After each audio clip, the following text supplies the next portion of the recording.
బాగా గమనించాల్సింది, నిన్ను ఆదరించగలిగింది దేవుని వాక్యం ఒక్కటే. దయచేసి నీ శ్రమలో నిన్ను ఆదరించగలిగింది దేవుని వాక్యము ఒక్కటే. నీ ఇబ్బందుల్లో, నీ కష్టాలలో నిన్ను ఆదరించగలిగింది, నిన్ను ధైర్యపరిచేది, నీ సమస్యల్ని నువ్వు ఎదుర్కోవటానికి కావలసిన సామర్థ్యతని ప్రసాదించేది దేవుని యొక్క వాక్యమే. హల్లెలూయా.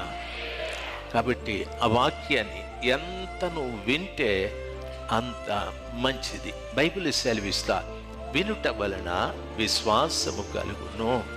విశ్వసించిన ప్రతి వాడు కూడా దేవుని యొక్క గొప్ప కార్యాలని తాను చూడగలడు.